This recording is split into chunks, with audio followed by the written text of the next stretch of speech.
Be bloody, bold, and resolute. Laugh to scorn the power of men. Lady Macbeth from Shakespeare is a more fascinating and compelling character than her husband. It is apparent from the quote that Lady Macbeth has a very strong determination and defiance. Throughout the storyline, she confidently projects her voice. Her selfishness and greediness cannot be justified, but her strong, intrepid, and leading virtues are what I want to draw your attention to. Macbeth, the main protagonist, also has ambition. The ambition to gain the throne. The ambition to earn people's respect. Even though he believes his ambition is his, the fact is, the ambition couldn't be achieved without the help of the witches or Lady Macbeth. Despite himself originally being the brave soldier and earning the title Thane of Cawdor, he gradually turns into a shadowy puppet of Lady Macbeth under a strong mind and independent will. Macbeth represents a protagonist who is vulnerable and malleable, whereas Lady Macbeth embodies true values and true self. Straight to the point, don't be a protagonist. I know this sounds strange. In real life, we're all more familiar with phrases like, be the protagonist of your life. When I was first preparing for my speech was all based on same reasonings as well. Oh, boring. What I'm trying to say by this paradoxical proposal today is that we don't need to be a person who changes because of others, who make choices because of others, and who loses oneself because of others. Yes, typical protagonists are the main character, and they're the ones who go through a huge change throughout their lives. They're relatively weak and vulnerable at first, but it is often by the external influence that the so-called protagonist undergo a dramatic change, not by himself or herself, but by others. But you're already the main protagonist of your life. You make choices by and for yourselves, don't you? However, our lives as a protagonist differ a lot from those unrealistic events or stories that we commonly encounter. First, encountering those life-changing events or acquaintances that guide us to be successful is very rare. Second, supernatural or unrealistic events that make the protagonist stand up barely happen in real lives. Last but not least, we don't want all these other people to judge and change all sorts of unique characters that we originally inherit in the first place, don't we? We want to stand strong. We want to gain credibility. We want to be included in the community, but that doesn't mean we have to change ourselves based on the given standards and others' influence, like Macbeth.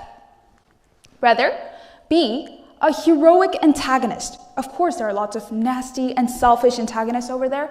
However, antagonists are typically freer in expressing who they really are. Let's think of those antagonists: Darth Vader, Joker, and Thanos. Yes, their actions are indeed selfish and irritating, but they're not bound to be limited or restricted when it comes to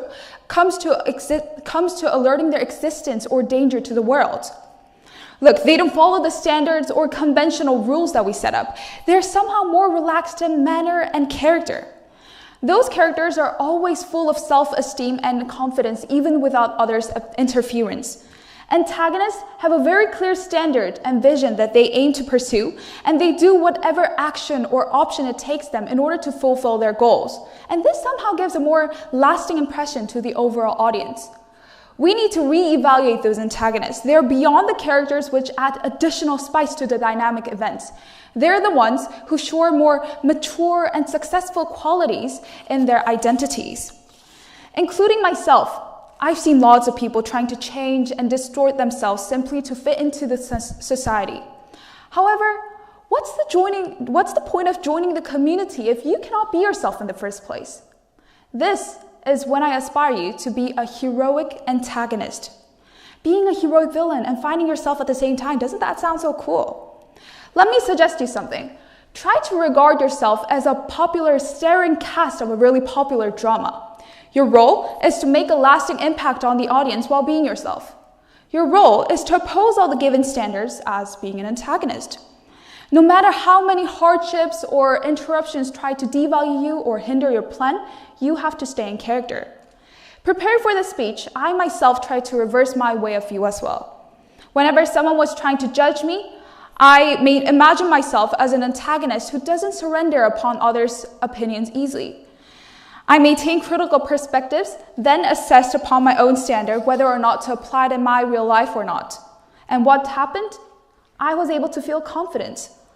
I knew that there may be some imaginary audiences hating me and swearing me up, but I got more thrilled to achieve my goals because I knew that there are also my fans that will like my personality and my attributes. Just because antagonists are opposing things and going against the conventional rules, people tend to have a negative view upon them. However, behind the scenes, antagonists, they're the most hardworking and realistic people trying to combat those optimistic rules that everybody expects, or shall I call it, the protagonist. This doesn't mean you're wrong. As a viewer of your staring drama, and as a person who can understand the antagonist more than anyone else, I, myself, will be encouraging every journey and steps that you make. If you're good to go, ready and action. Thank you.